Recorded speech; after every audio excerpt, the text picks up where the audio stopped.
오늘 이렇게 한자리에 모여 예배할 수 있게 해주심을 감사드립니다. 우리 예배를 기쁘게 받아주소서.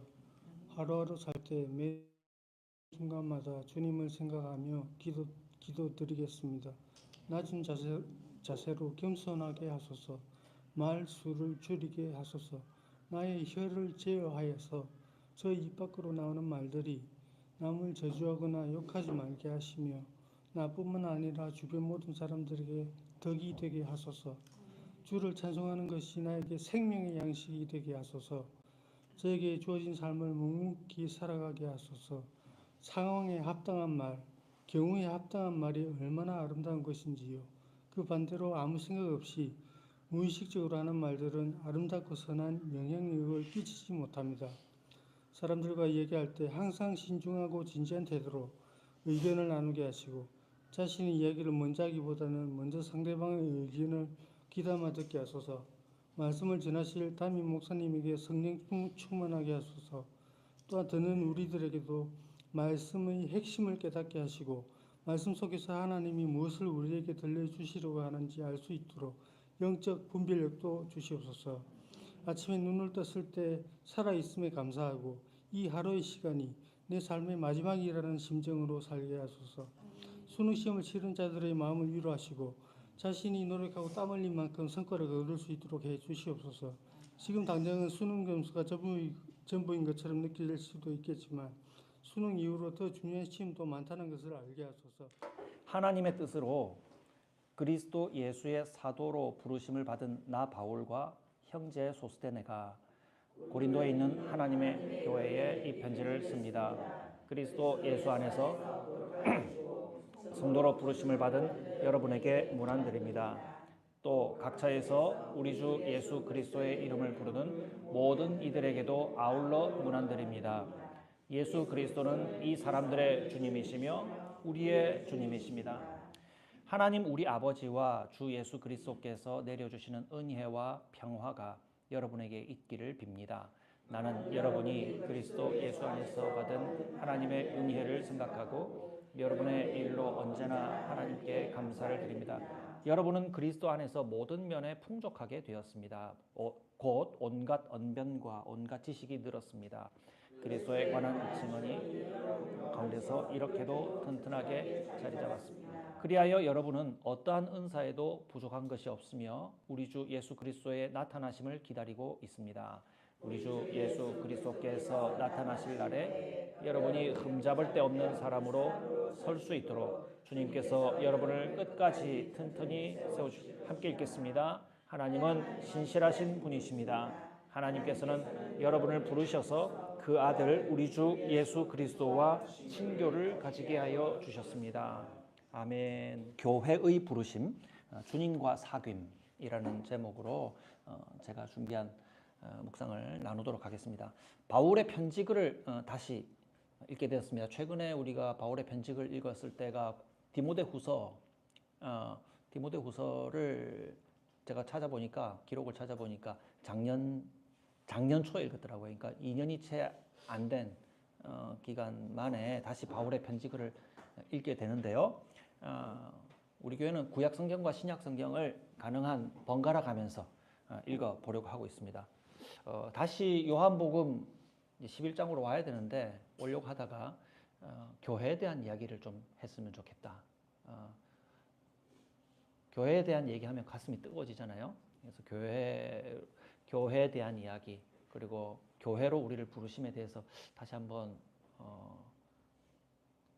그 기본이 무엇인가를 살펴보고자 하는 마음으로 고린도전서를 함께 읽기로 제가 정했습니다. 여러분들이 제안 안 하면 제가 정한 대로 갑니다. 제가 정했고요. 여러분 앞서 갈라디아서도 읽었었는데요. 그때 기억이 혹시 나시는가 모르겠습니다. 고린도전서도 그와 같은 형식의 편지글입니다. 편지글을 통해서 하나님의 말씀을 읽는다는 것 자체가 가만히 생각해 보면 참 특이한 일이에요. 편지글. 나한테 주신 편지입니까? 우리 옛날 어른들에게 물어보면 암요. 하나님이 우리에게 딱 주신 것이죠. 직접적으로 주신 것이죠. 그래서 이 편지를 읽을 때마다 하나님이 내게 주신 글로 읽습니다. 라고 얘기하시죠. 틀림없는 말씀입니다. 하나님이 우리에게 주신 글 맞아요. 맞는데 순서대로 한번 따져보면요. 이 성경에 쓰여져 있는 편지글은요. 1차적으로 누구한테 준 편지글입니까? 바울이 우리한테 썼습니까? 우리의 이름을 찾을 수가 없어요. 예. 뭐 대한민국, 동방 어디에 있는 그들에게라는 얘기를 성경에서 찾을 수가 없어요. 2000년 뒤에 있을 그들에게라는 얘기가 없습니다. 바울이 우리에게 쓰지 않았고요.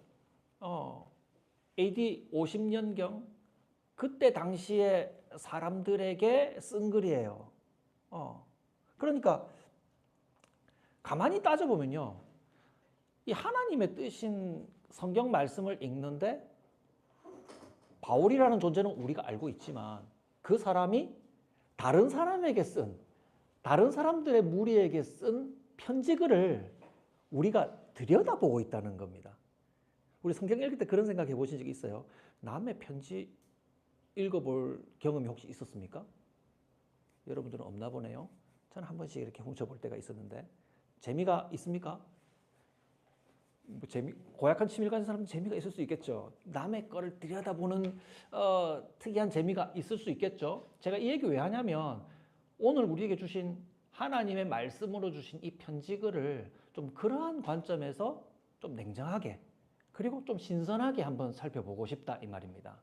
바울이 그 태고적에 그들에게 보낸 그 편지글 속에서 우리가 하나님이 그들과 마찬가지인 오늘의 우리 그리고 오늘의 교회에 하시는 말씀이 무엇일까 들여다보니 그 시대의 사람들에게 있었던 그들의 문제가 상당히 구체적으로 쓰여져 있는데 오늘 우리가 사람들을 대하며 또 교회 생활을 하면서 겪는 문제와 상당히 비슷한 내용들이 많이 있더라 라는 것을 발견하고 하나님이 그때 당시에 보내신 사도 바울을 통해서 그 교회에 하신 말씀을 우리도 들어야겠다.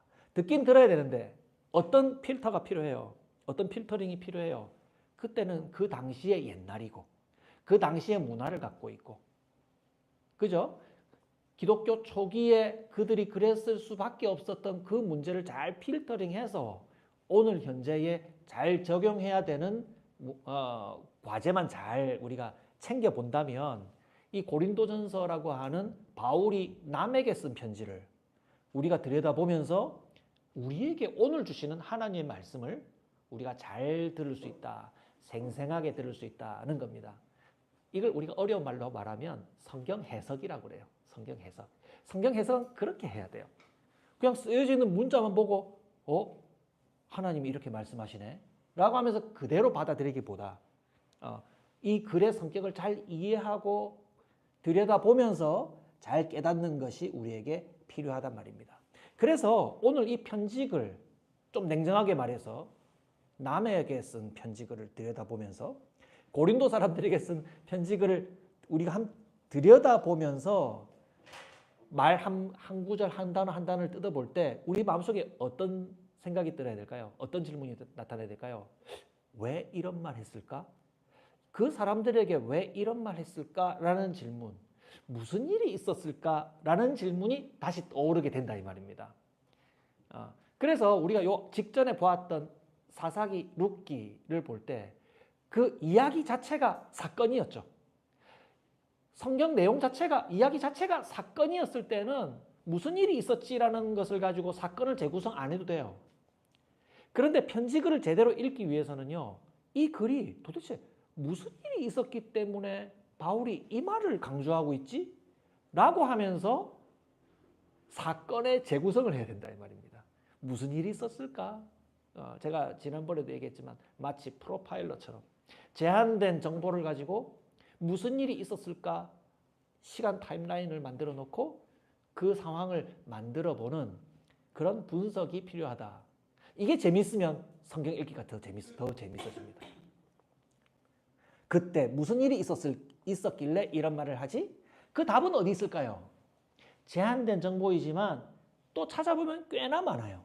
어디 안에 가장 많이 있냐면 우리가 지금 읽고 있는 고린도전서 안에 보면 바울의 바울이 왜 시작하는 말을 이렇게 하지? 라고 하는 그 궁금증을, 무슨 일이 있었을까라고 하는 궁금증을 많이 해소할 수 있고요. 고린도전서 밖에는요, 그 같은 사람들이 받았던 다른 편지, 다행히도 실려있는 고린도 후서라는 책이 또 있어요. 그들에게 보낸 편지가 성경에 다 기록된 것은 아니지만 그들에게 보내어진 편지들을 암시하고 또 직접적으로 보내어진 고린도 후서라는 책이 또 있어요. 또 있는데 어디냐면 사도행전에 있어요. 사도행전에 바울이 2차 선교 여행 때 고린도 지역을 방문하면서 거기에서 회당에서 복음 전도를 하고 거기에서 교회를 세우고 1년 반 동안 18개월 동안 거기서 목회했던 기록이 완전히는 아니지만 상당히 기록돼 있어요. 네. 그래서 그러한 정보들을 가지고 그때에 무슨 일이 있었는가를 재구성해 보는 것은 쉽지는 않지만 상당히 가능하다라고 얘기할 수가 있습니다. 자, 그러면 오늘 우리가 읽었던 이 짧은 9절 안에서는요, 사실 그 사건의 실마리를 다 보기는 참 어려워요. 여러분 시간이 허락되시고 그렇다면 고린도전서를 반복해서 1장에서 마지막 장까지 한번 읽어보시면서 주어진 단락들을 읽는다면 작은 단락 하나하나를 균형 있게 읽는데, 풍성하게 읽는데 도움이 된다 생각합니다. 자, 이 편지의 내용만 한번 볼까요? 이 편지의 시작은 누구에게 보낸다라는 인사말부터 시작하죠. 우리도 편지 쓸 때 그렇잖아요. 친애하는 누구에게, 사랑하는 누구에게, 존경하는 누구에게 누가 보냅니다. 나 누구예요. 이 얘기를 하죠. 마찬가지로 그때 당시에 공적인 편지에는 기본적으로 인사말과 함께 오늘 두 번째 단락에 기록되어 있는 감사하는 말이 담겨요. 예, 인사와 감사가 나란히 들어옵니다. 그래서 이 편지글은 매우 형식적으로 잘 갖춘 인사말이다라는 걸 알 수 있어요. 근데 이 편지 시작은 누가 누구에게 보낸다라는 정보로부터 시작하는데, 보내는 사람은 누구예요? 바울과 형제 소스데네. 이 소스데네가 누군지는 사도행전 18장을 보면 나옵니다. 회당장인데 바울이 복음 전도할 때 유대인들에게 몰매를 맞으면서 고난을 당한 사람입니다. 거기서 복음 전하는 일을 돕다가 그 사람이 그거를 적극적으로 도왔는지 어쨌는지 모르겠지만 그 일 때문에 유대인들에게 몰매를 맞아서 결국 바울과 함께 형제된 소스데네가 편지글을 보내는, 복음이 담긴 편지글을 보내는 사람이 된 거예요. 예수님을 잘 믿게 된 교회의 지도자가 된 거죠. 그리고 받는 사람은 누굽니까? 고린도에 있는 하나님의 교회입니다. 하나님의 교회 하면 요즘 이단이 하나님의 교회를 써가지고요, 이 단어를 스포일 해버렸어요. 망가뜨려버렸죠. 예. 하나님의 교회는 아주 존귀한 이름이죠. 고린도에 있는 하나님의 교회인데요. 자, 제가 지금부터 보려고 하는 것은 보내는 사람과 받는 고린도에 있는 하나님의 교회를 꾸미는 말들이 2절에 보면, 여러분 읽으면서 2절이 다 끝난다 싶었는데 계속 읽었던 기억이 나십니까? 2절이 꽤 많아요. 줄수가 많죠. 이게 지금 보내는 사람과 받는 사람을 꾸미는, 특별히 받는 사람을 꾸미기 위해서 쓴 말들이 이만큼 많은 거예요. 그럼 뭔가 의도가 있거든요. 그 꾸미는 말이 뭘까요? 보내는 사람은 어떤 사람이에요? 1절에 보면 그리스도 예수의 사도로 부르심을 받은 나 바울과, 저는 부르심이라는 단어에 개인적으로는 동그라미를 쳤고요. 또 받는 사람은요, 고린도에 있는 하나님의 교회에 이 편지를 쓰는데 이 사람들은 어떤 사람들입니까? 그리스도 예수 안에서 거룩하여지고 성도로 부르심을 받은 여러분들에게 문안드립니다. 부르심? 또 부르심이라고 하네. 이 사람 부르심을 반복해서 쓰는 거 보니까 이 말이 좀 중요한 단어인가 보다 라고 생각하면서 이 본문을 읽었어요.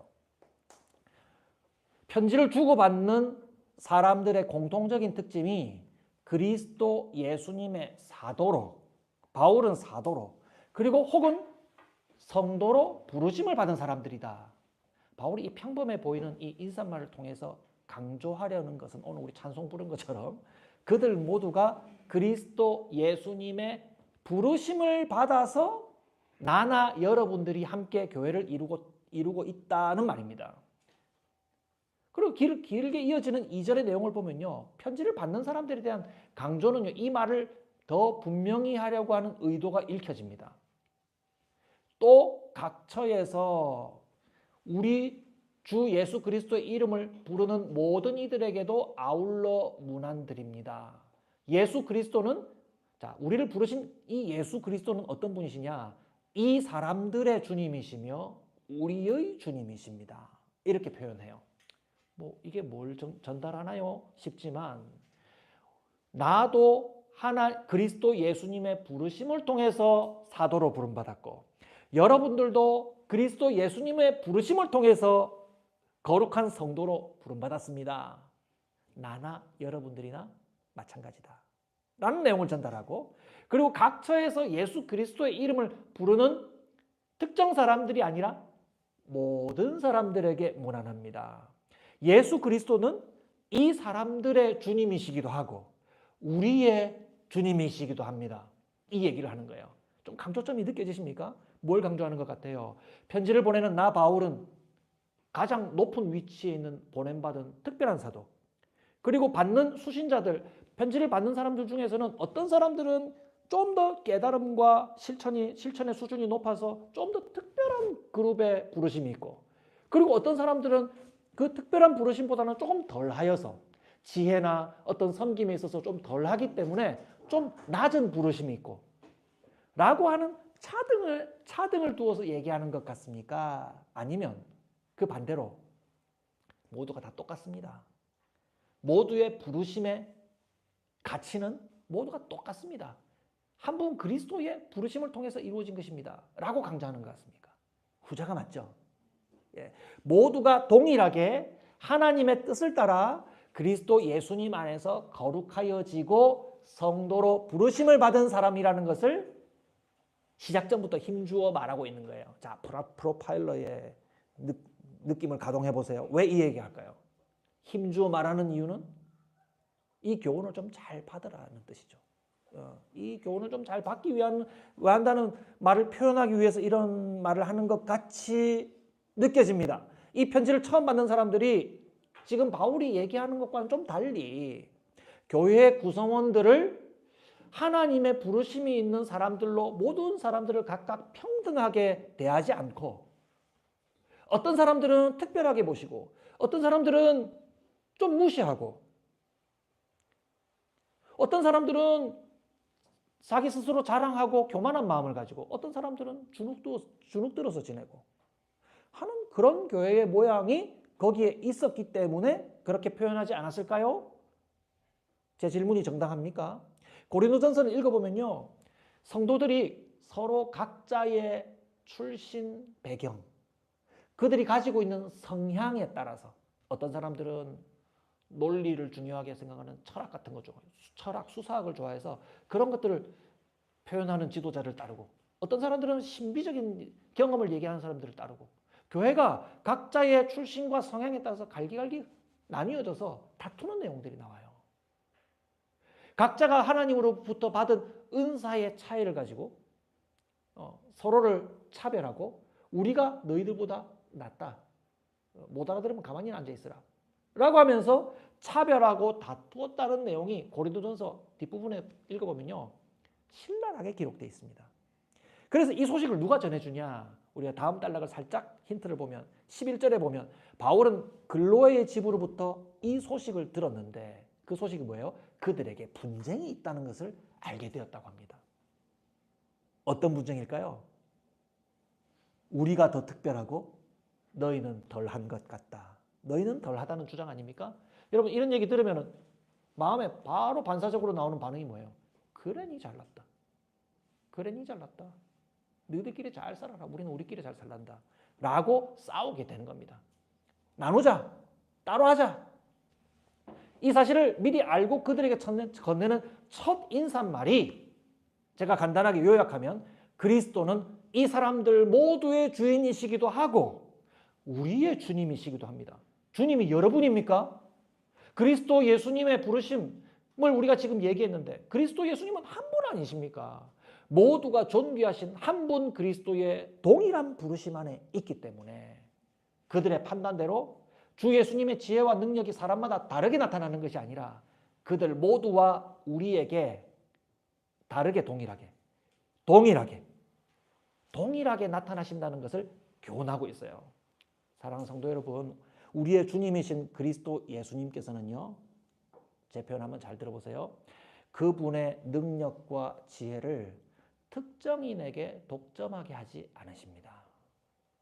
그분의 능력과 지혜를 특정인에게 독점하게 하지 않으십니다. 이게 하나님에 대한 아주 중요한 지식입니다. 모든 성도에게 임하여 주시고요.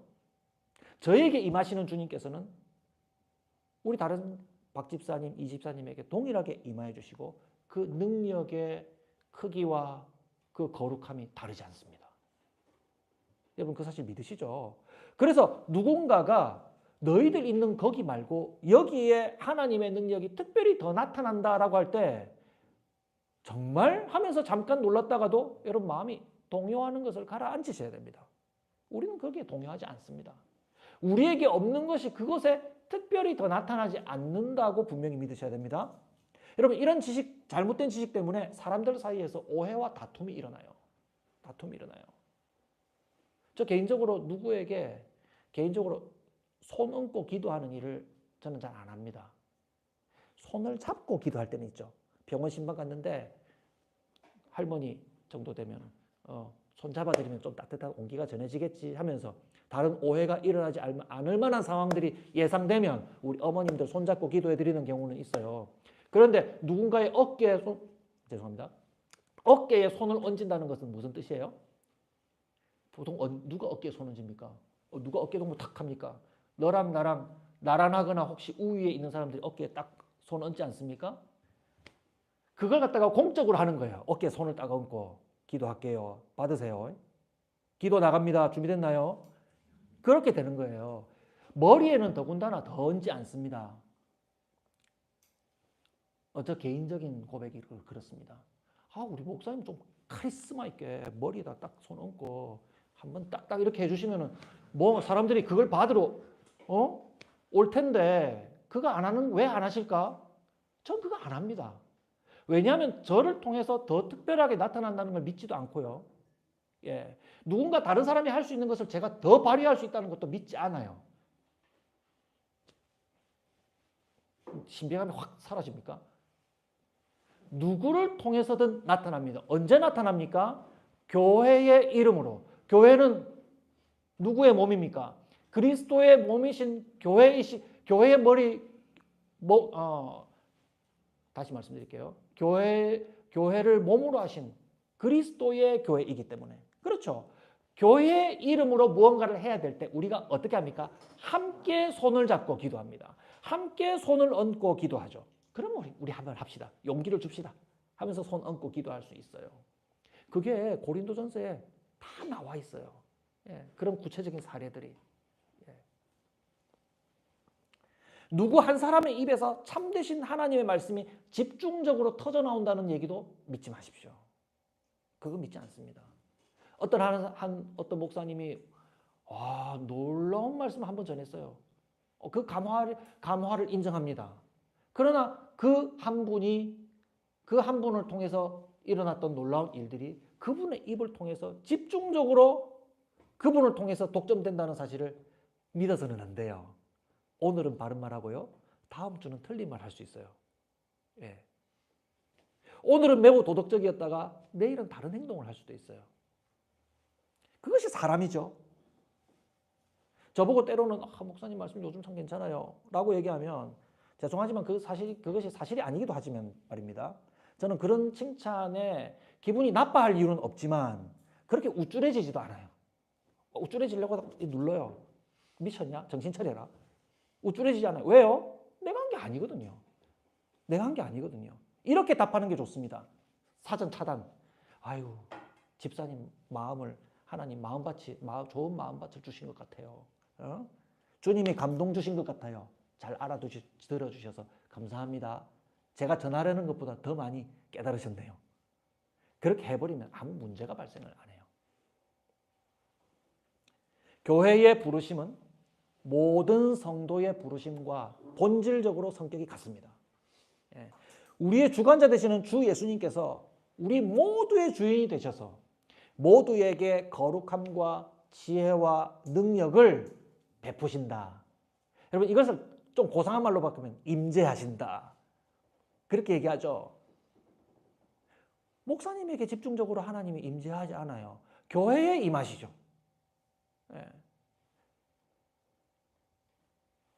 목사님이 자기는 못 들은 하나님의 메시지가 있으니까 나한테 와서 들으라고 얘기하면 하나님 나한테는 그런 얘기 안 하셨는데 목사님 잘 알아듣고 저한테 따로 얘기해 주세요. 냉정해 보이지만 그것이 사실입니다. 믿지 마십시오. 교회에서 믿지 말라는 얘기하니까 좀 웃기지만 잘못된 것을 믿어서는 안 됩니다. 나는 몰랐는데 목사님이 긴히 불러가지고 하나님 나한테 특별히 얘기했어요. 라고 전하는 말을 믿지 마십시오. 그런 성도들이 모인 교회, 그런 지도자가 있는 교회는 문제가 생길 수밖에 없고요. 이것에 조심하는 교회, 오늘 바울이 처음 인사말에 분명히 못 받고 시작하는 이 얘기, 우리 모든 사람의 부르심은 동일합니다. 그 가치와 존귀함은 동일합니다. 그 거룩함은 동일합니다라고 못 받고 시작하는 이 인사말이 우리에게 얼마나 중요한지 모릅니다. 이걸 분명히 하는 교회는 문제가 생길 수가 없습니다. 바울의 편지는 이러한 무게 있는 인사말과 함께 대체로 하나님께 드리는 감사가 표현됩니다. 바울의 이 편지가 바울이 대단한 수준의 편지를 썼다기보다는 편지의 내용이 당시에 다 그랬대요. 처음에 인사하고 두 번째는 감사해요. 그런데 종교가 다 다르니까 당시에 다신교로 섬기는 사람들은 그 감사의 제목이 뭘까요? 신들의 은혜에 감사하는 거예요. 신들이 자기에게 준 축복에 대해서, 복에 대해서 감사하는 거예요. 그런데 우리는 그렇게 감사할 수 있습니까? 무엇에 감사합니까? 우리는 하나님의 은혜에 감사하죠. 그러니까 마찬가지로 바울도 하나님의 은혜에 감사드린다라는 내용을 얘기해요. 4절을 보시면. 그런데 하나님의 은혜는 좀 따져보면 구체적인 말이 아니라는 느낌이 들어요. 하나님의 은혜 한번 꺼내서 보여주세요 라고 얘기하면 하나님의 은혜를 꺼내서 보여주기가 좀 쉽지 않죠? 마땅치 않죠? 하나님이 우리에게 은혜해 주셨다, 자비를 베푸셨다 라는 고백은 하지만 그 구체적인 사례들은 어떻게 드러납니까? 은사로 드러나요. 은사로 드러나요. 단어도 은 들어가니까 비슷하죠. 실제 원어 단어도 매우 닮았어요. 예. 그래서 은혜는 우리에게 어떻게 확인되느냐? 우리에게 주신 은사로 확인돼요. 그럼 이 은사는 뭐냐? 은사가 뭐냐? 은사는 쉬운 말로 바꾸면 선물이에요. 선물. 하나님이 우리에게 주신 선물을 보면은 하나님이 우리에게 주신 은혜가 무엇인지 구체적으로 볼 수 있죠. 하나님께 선물 좀 받았습니까? 선물 좀 받았습니까? 고린도 교회 성도들이 받은 하나님의 선물이 뭔가 5절에 한번 보세요. 모든 면에 풍족하고 온갖 언변과 온갖 지식이 늘었다고 합니다. 고린도 교회가 어떤 사람들이 있었는지 조금 짐작할 수 있죠. 고린도라는 지역은요, 무역의 중심지예요. 무역의 중심지. 그래서 무역의 중심지로 물질이 많이 집중되는 풍요로운 도시였어요. 상업이 번창했으니까요. 그러니까 교회의 성도들이 그 부유한 도시에 살면서 모두가 부자라는 고는 단정할 수는 없지만 대체로 예수 믿는 사람들은 가난했어요. 그런데 사회에서 소외되었기 때문에 그렇지만 교회 안에 그 무역이 번창한 도시에서 재력가 그룹이 그 교회 안에 충분히 있었을 거라고 짐작할 수 있습니다. 실제로 있었습니다. 예.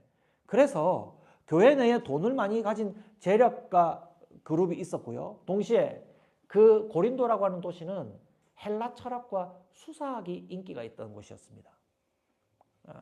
수준이 높았어요. 사람들 수준이. 예. 저같이 이렇게 어눌하게 얘기해도 여러분 제가 하는 얘기를 다 알아듣죠. 여러분 수준이 높은 거예요. 예. 논리가 딱딱 잡혀있기 때문에 제가 어중간하게 대충 던져도 여러분들이 딱딱 순서 맞춰서 퍼즐을 맞춰서 듣잖아요. 예. 제가 얼마나 감사한지 모릅니다. 고린도가 헬라 철학과 수사학의 수준이 높은 도시입니다. 그래서 바울이 개척하고 떠난 곳에 누가 찾아오냐면 알렉산드리아. 알렉산드리아는 헬라 철학의 융성한 곳이죠.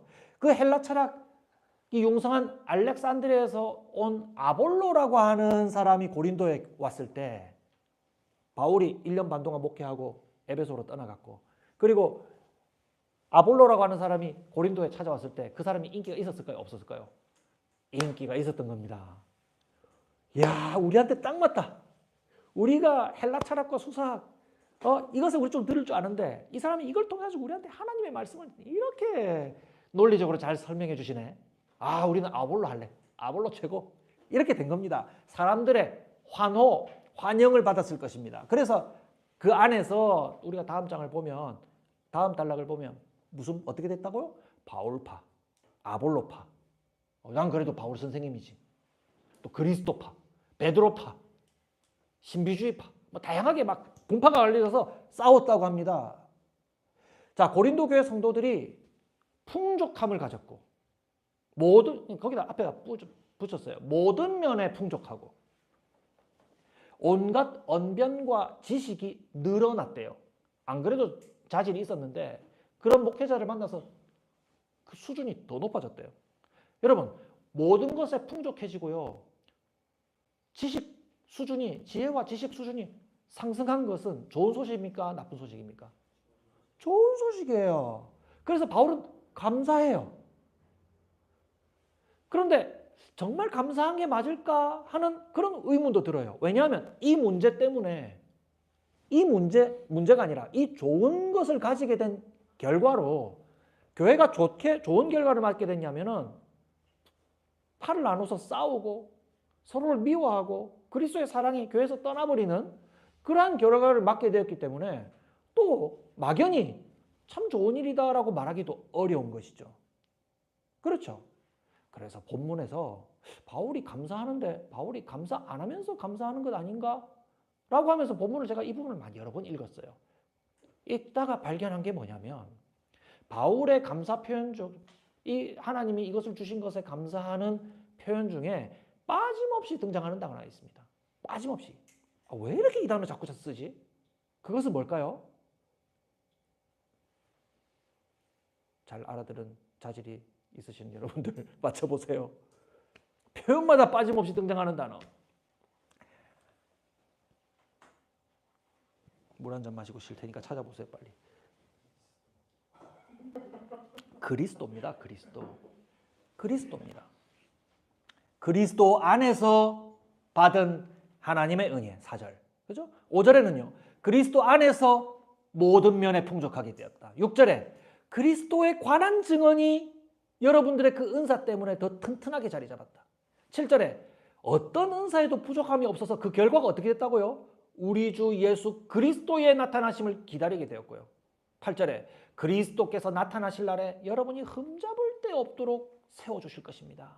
여러분들이 하나님의 은혜로부터 받은 이 풍성한 은사를 이만큼 풍성하게 이루었는데 그것은 누구로부터 왔다고요? 그리스도로부터 온 것이고 그것을 통해서 그리스도를 튼튼하게 증거하게 되고요. 그리고 그것을 통해서 그리스도께서 오실 것을 바라보게 되었다 이 말입니다. 여러분, 하나님의 은혜로 주신 모든 선물, 다른 말로 은사, 선물은요, 악한 것이 아니라 분명히 선한 겁니다. 우리 중에 누군가가 다른 사람이 가지지 않은 뭔가를 가지고 있으면요, 좋겠다. 너는 그거 가져서 난 없다. 하면서 좀 냉소적인 시선으로 바라보는 것이 아니라 하나님이 그것을 주신 것을 참 감사한다고 남이 가진 그것을 감사할 수 있는 마음을 가지길 바랍니다. 그 선한 것은요, 자기 스스로 획득한 것이 아니라 그리스도 예수님으로부터 받아서 몸된 교회를 튼튼히 하고 견고하게 하는데 쓰일 것이기 때문에 그런 거예요. 그래서 감사할 수 있어요. 예. 한마디로 하면 하나님이 주신 우리가 가진 모든 좋은 것은 그리스도 예수님과 함께 사귀면서 그분을 따라가도록 주신 거예요. 은사가 많으면 많을수록 무엇이 크게 드러납니까? 그리스도 예수님이 크게 드러나는 겁니다. 그것을 드러내라고 주신 거고 자연스레 그렇게 드러나도록 주신 것이 주님이 우리에게 주신 선물이라 이 말입니다. 하나님이 은혜로 주신 선물을 그런데 사람들한테 가만히 맡겨놨더니 어떤 일이 발생했습니까? 차별이 발생하는 거예요. 다툼이 일어나는 거예요. 사람이 소외되고요.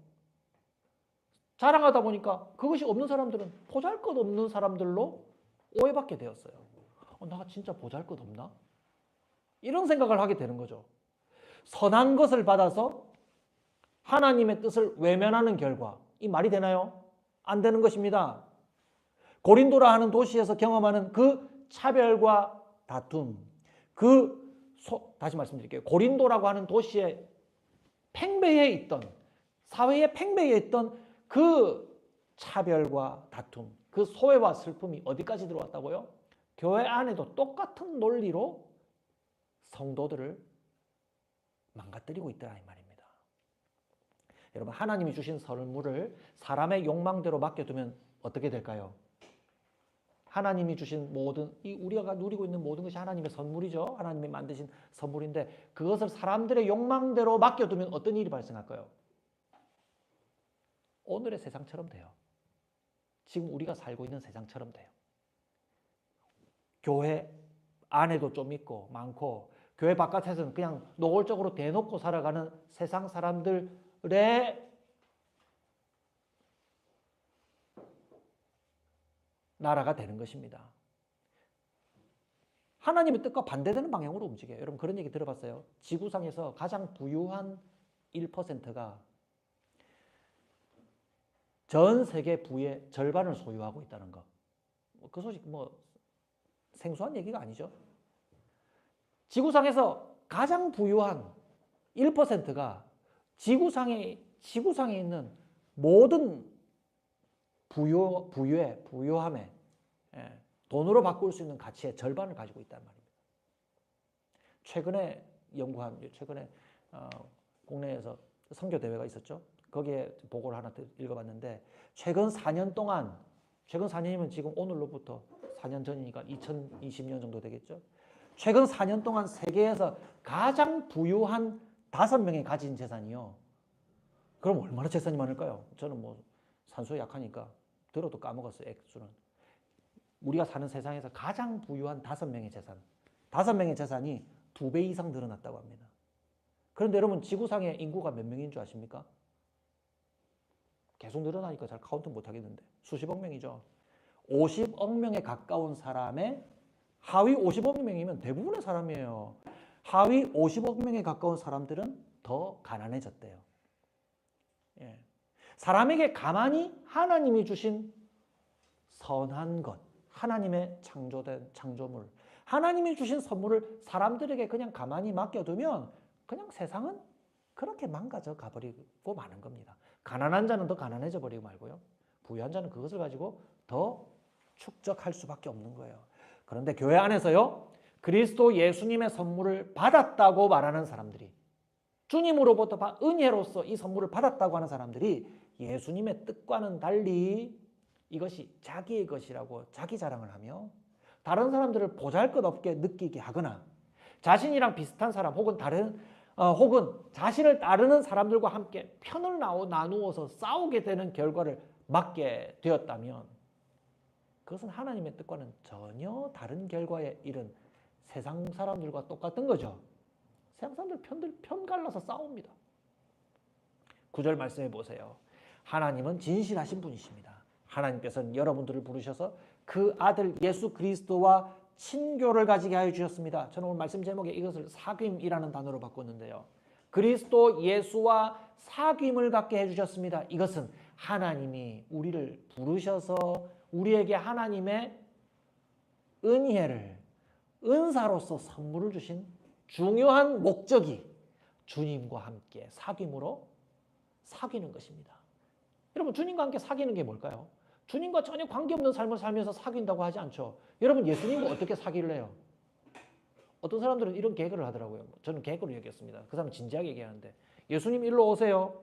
예수님 안 보여? 예수님의 영이 여기 나왔는데 나는 예수님의 영과 함께 다녀. 그런 식으로 모호하게 표현하는 것이 아니라 난 늘 예수님과 동행하고 있는데 그걸 어떻게 표현할래요?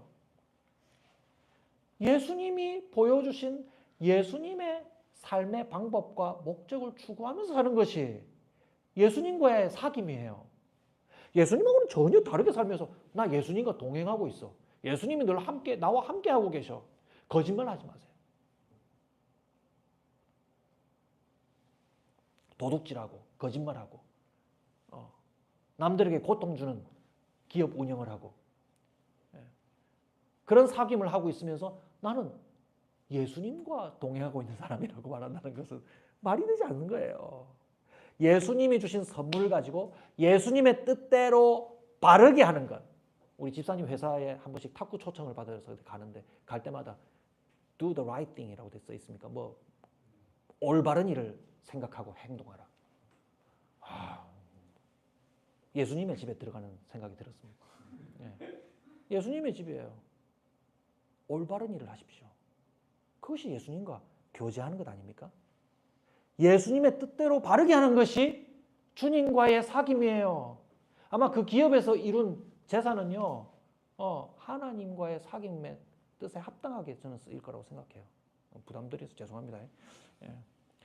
그것은 주님의 정의를 이루는 것이죠. 말씀을 맺습니다. 하나님의 교회는 그리스도의 주되심이 우리 모두에게 있다는 것을 인정하는 겸손에서 시작합니다. 여러분, 하나님의 교회 이렇게 얘기하면요, 그것은 우리의 주되심이 한 사람 특정 사람에게 독점되지 않고 우리 모두에게 주어진 것입니다. 우리는 그걸 믿는 하나님의 교회입니다. 그리스도 예수님의 부르심이 있는 각 사람들이 모여서 우리는 교회를 이루었습니다. 우리가 이 마음을 가지고 서로를 존경하고 대접합니다. 하나님께서 어떤 감동을 주셨나요? 하면서 듣는데 형식적으로만 듣는 것이 아니라 정말 진지하게 들어요.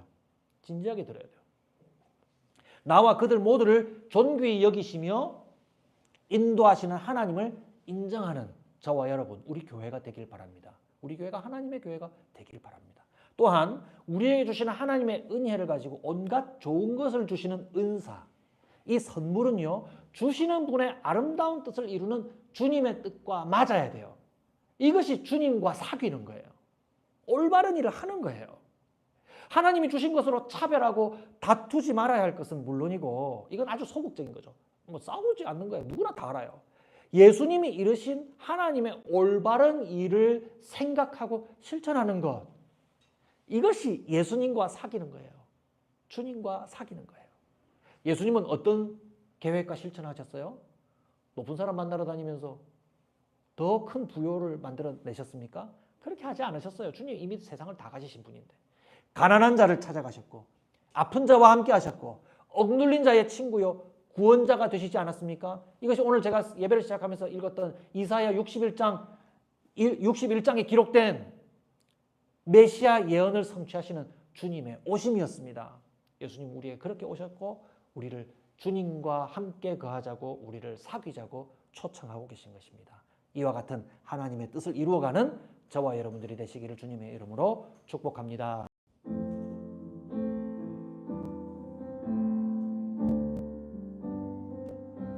허무한 시절 지날 때, 허무한 시절 지날 때, 깊은 한숨 내쉴 때, 그런 풍경 보시며 탄식하는 분 있네. 고와 같이 너희를